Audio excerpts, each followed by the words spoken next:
Amis de la culture, férus des belles lettres, bonsoir et bienvenue à Bio en littérature. Ce soir, nous recevons pour vous un auteur congolais de barque qui vient nous voir avec sa dernière publication intitulée L'homme est mort, le genre est né. L'auteur s'appelle, mesdames et messieurs, Parole LP Mbengama, à qui nous disons bonsoir et bienvenue, Parole. Bonsoir Henri. Merci beaucoup de venir si Bio en littérature. Merci beaucoup, c'est un plaisir partagé, je suis content. Bien sûr. Et donc, on va rapidement lire la quatrième de couverture pour vous présenter, pour dire qui vous êtes exactement. Il est écrit ici que vous êtes né à Kinshasa et vous y vivez d'ailleurs depuis toujours. Votre passion, la littérature, débuta pendant que vous étiez enseignant, pendant que vous enseignez, de 2000 à 2002 dans une école privée de votre quartier Kingabwa, où vous organisez des activités culturelles comme la poésie, le théâtre et les conférences. Mais ce qu'il faut souligner, c'est que votre engagement dans les écrits à diffuser donc de nouvelles, romans, essais, ne fut déclenché qu'à l'organisation du prix littéraire Mark Twain, dont vous avez rapporté l'édition de février 2010 avec les récits ici publiés et qu'aujourd'hui vous avez une œuvre qui est aussi publiée, c'est qui est intitulée donc Accouche ou meurt ma chère langue française dans le recueil Chronique du Congo, publié aux éditions Sepia en 2012. C'est un peu ça. Ouais, c'est à peu près ça. Voilà, mais aujourd'hui nous allons parler de ces recueils de nouvelles, je le disais tantôt, L'homme est mort, le genre est né, qui est publié aux éditions L'Érablière. J'en reviens comme ça, dans votre présentation, la quatrième couverture, on dit que c'est l'événement, c'est le prix Mark Twain qui a confirmé comme ça, qui vous a motivé à pouvoir vous engager dans le chemin ou dans le domaine de la littérature. Oui. Vous savez, moi, je ne suis pas quelqu'un de programmé, donc je suis quelqu'un de brusque. Hein? C'est par la force des choses que je suis devenu. Parce que, vous savez, lorsque j'étais encore enfant, moi, je faisais l'école scientifique, simplement la biochimie. Donc, entre la biochimie et la littérature, il y a tout un pas. Bien sûr. Et le goût avait commencé par mes professeurs. Un jour, on m'avait collé 0 à l'exposé parce que, vous savez, j'étais très timide, j'avais honte et puis je ne pouvais pas parler devant les gens. On avait collé 0 et puis je me suis dit, bon, ça va. On s'est moqué de moi pendant 2 jours, 3 jours. Je me suis dit, bon, la prochaine fois, je ferai un effort pour avoir au moins 2,5 sur 10, même si je n'aurai pas 9. Et je me suis mis à étudier, à lire Camaralais, Enfant Noir. J'ai lu, j'ai lu, j'ai lu. Et j'ai trouvé aussi mon père qui était mon coach, un grand lecteur. C'était lui qui m'a coaché en quelque sorte. Je le salue, mon père qui est mort. En tout cas, franchement, c'est le mois d'octobre. Il est mort au mois d'octobre, ça fait 23 ans. En tout cas, c'est vraiment mon coach. C'est comme un grand frère, c'est comme quelqu'un, un prophète discipline. Quand je l'ai fait, j'avais obtenu la meilleure note à l'école et puis bon, c'est parti par là. Je commençais à être un scientifique raté, mais j'étais meilleur en dissertation, j'étais meilleur en histoire, j'étais meilleur en philosophie, j'étais meilleur en exposé. Mais je commençais à être nul en physique. Ça, franchement, je vous dis, je suis nul en physique. Même aujourd'hui, je suis nul en physique. Mais en mathématiques, ça peut aller. Je peux avoir 4,9 sur 10 et puis on va me délibérer. La chimie et la biologie, oui, puisque je tenais à être médecin, ça va.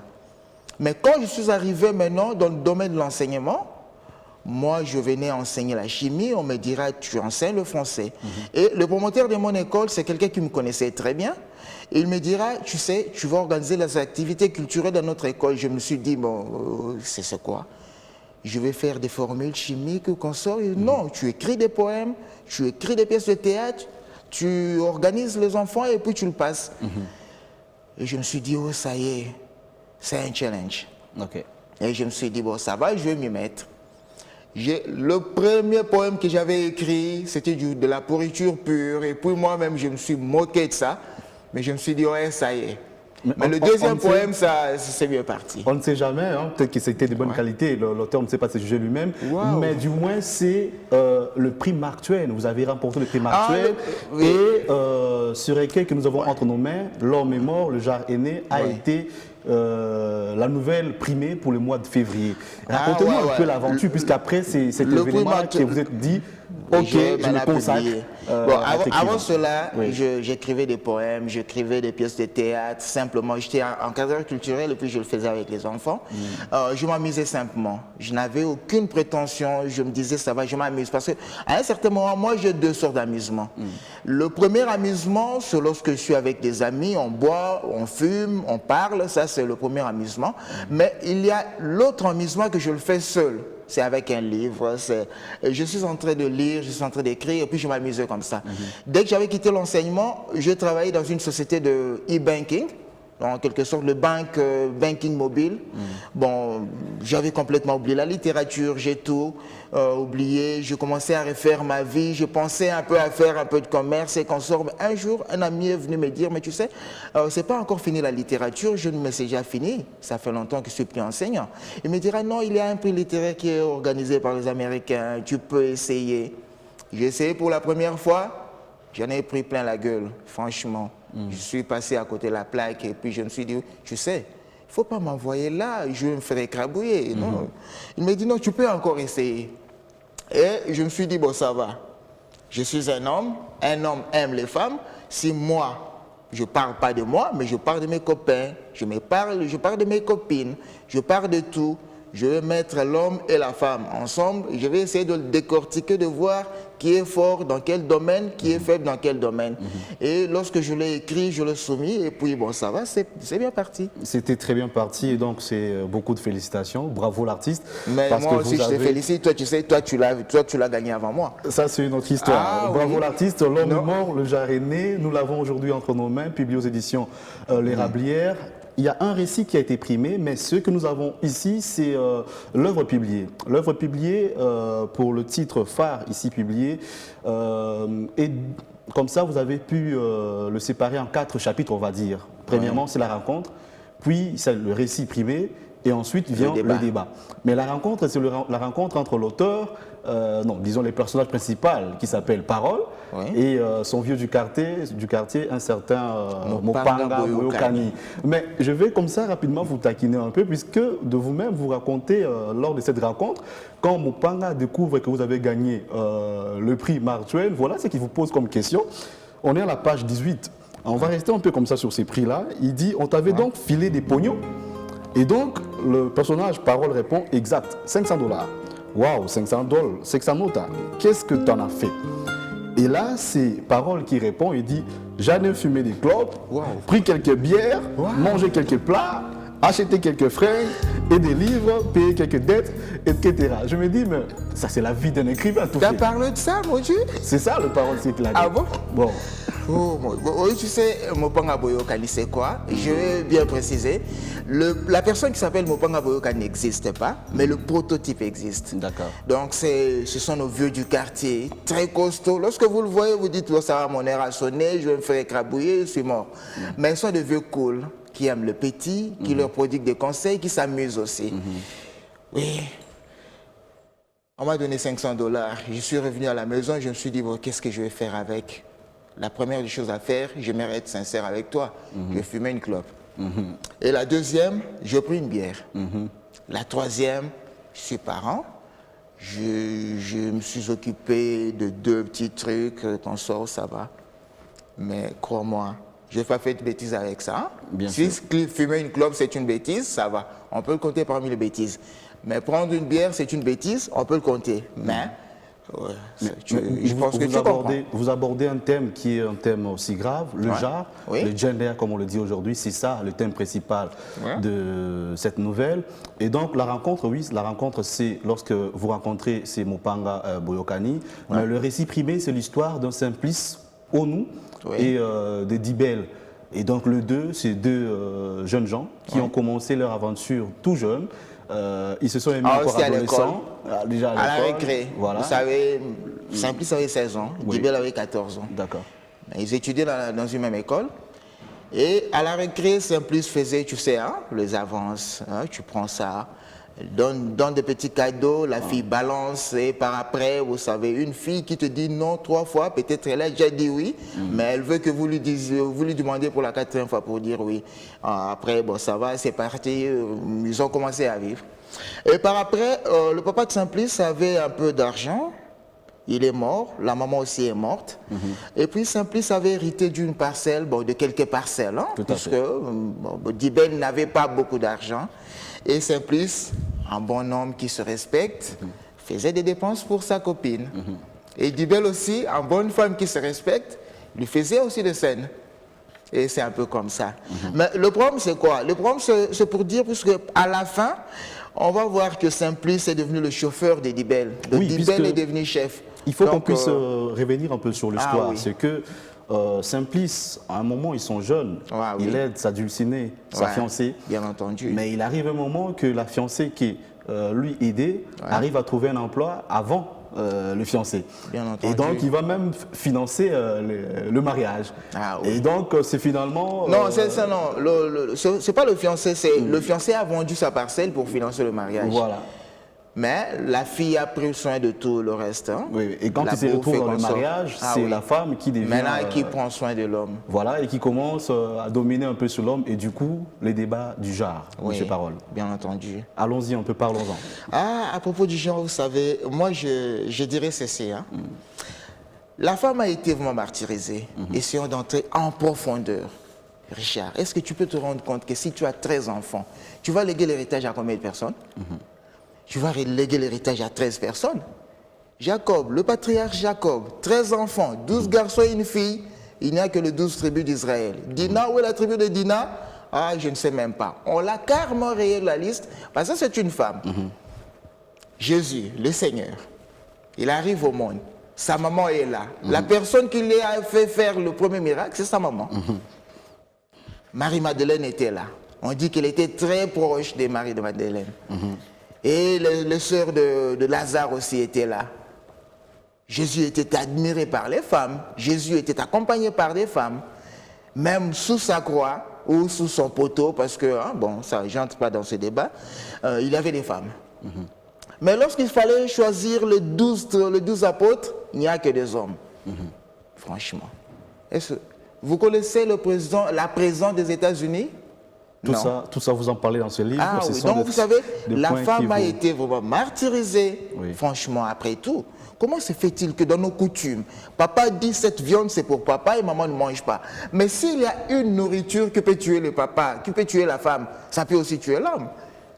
Donc le monde a été une gestion sans partage de l'homme et puis la femme était laissée pour compte. On ne tenait même pas compte d'elle. Page 31, vous donnez la parole à Maintenant, Simplice. Ah oui. Mais voilà ce que Simplice dit du genre. Ah oui. Je vais lire la page 31. Le genre, c'est une fille qui séduit un garçon. Oui. Si ça se passe bien, le garçon perd son argent. Oui.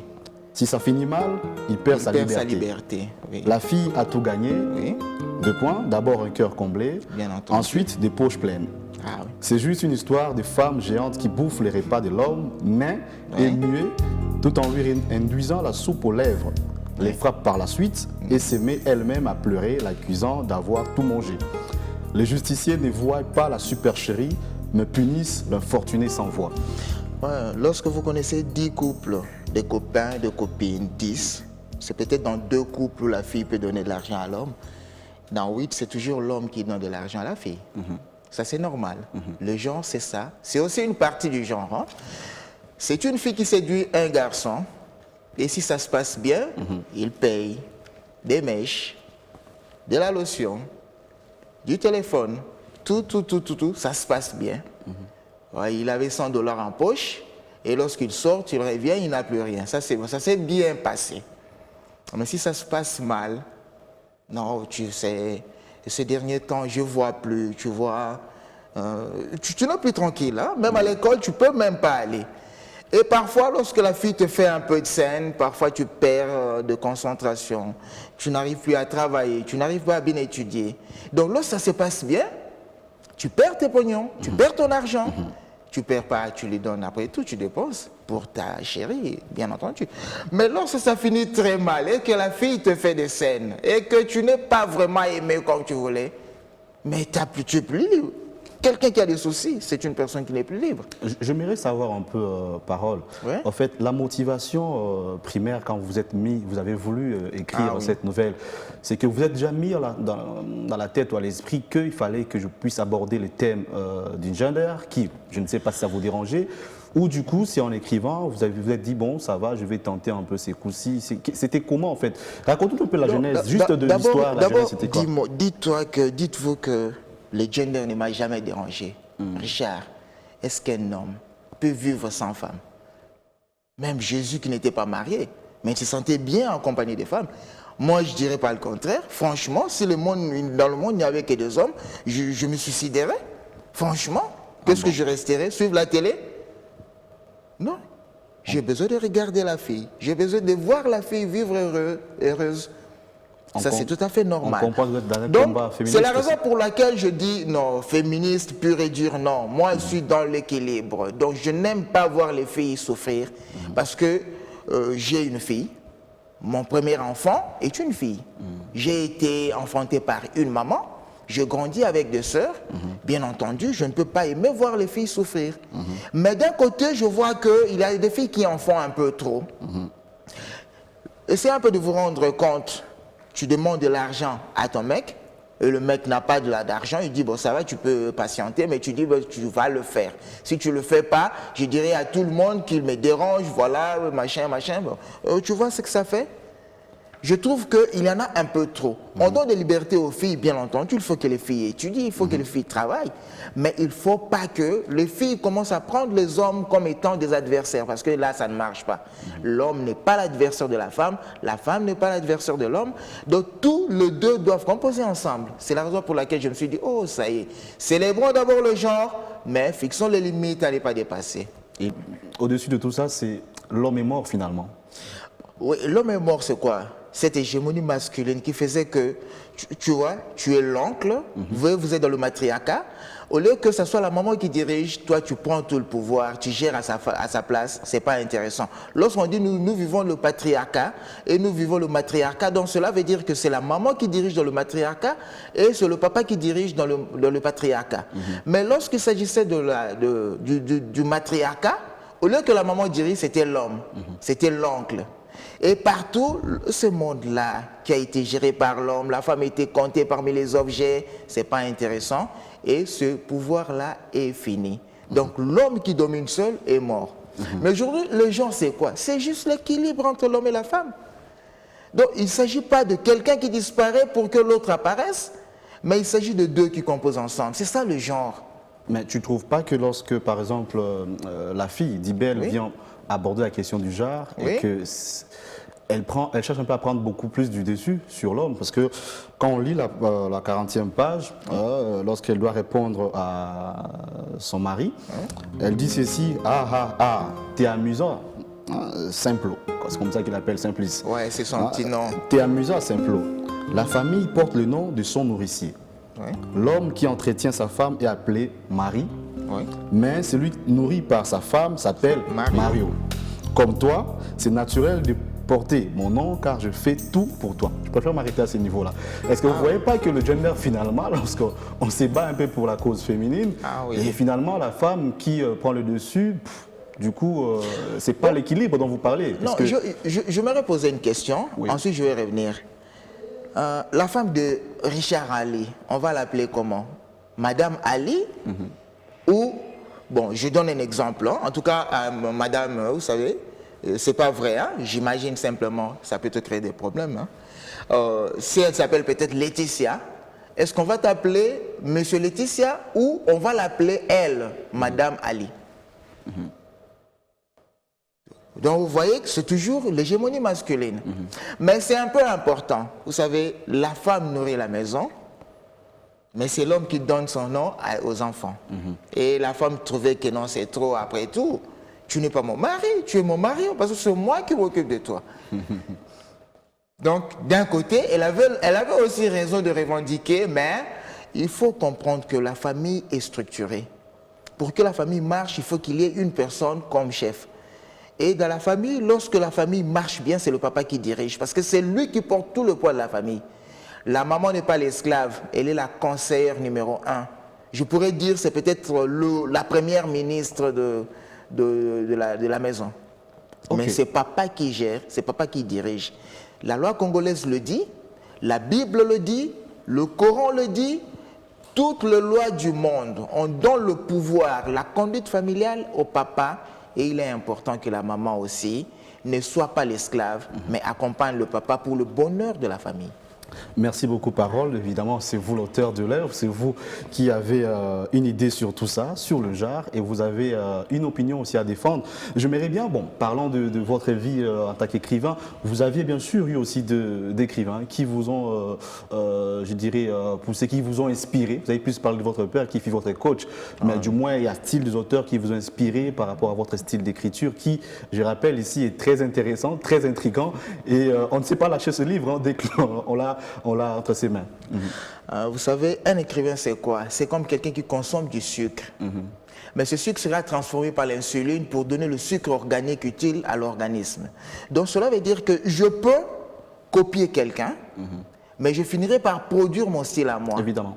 Et bien entendu, nous sommes à la télé. Est-ce que je peux me lever pour montrer mon respect pour quelqu'un? Est-ce que si c'est possible, je peux me lever? Si ce n'est pas possible, je peux rester là. Mais j'ai beaucoup d'admiration. Je salue M. Zamenga. D'accord. Zamenga Batukezanga. J'ai commencé à lire la bande dessinée, Un Croco Alozi. J'étais encore gamin, j'avais peut-être 9 ans. Et par après, j'ai tout lu.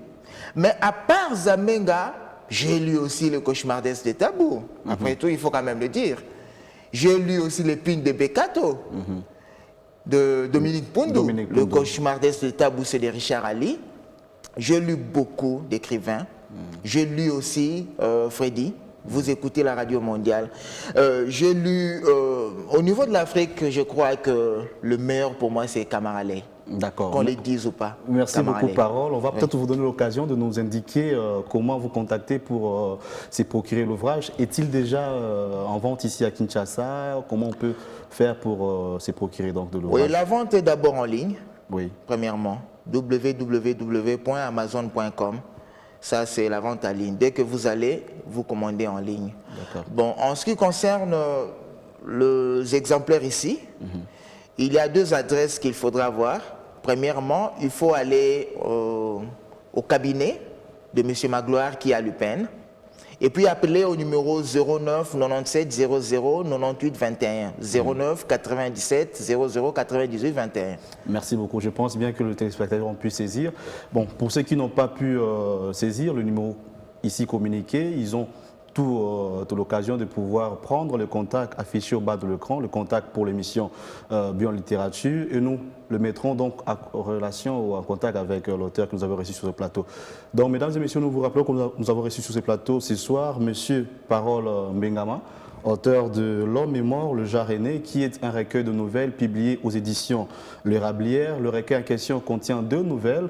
Il s'agit de L'Homme est mort, le genre aîné, et d'une autre nouvelle qui est Sacré Monde pourri. Nous espérons que peut-être prochainement, on aura l'occasion de vous inviter pour que nous puissions parler de Sacré Monde pourri.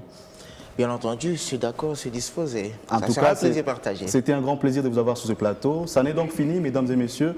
Merci pour l'attention que vous nous avez accordée pour cette émission, pour ces échanges avec l'auteur Parole Mbengama. Vous aussi, si vous êtes auteur, si vous pensez que nous pouvons vous recevoir ici avec votre publication, n'hésitez pas, contactez-nous. Et ce sera avec le même plaisir que nous vous recevons pour faire la promotion de votre œuvre, mais aussi et surtout pour faire la promotion de la littérature congolaise et de tous les écrivains d'Afrique. Merci donc et à nous revoir très bientôt. D'ici là, portez-vous bien et bonne lecture chez vous.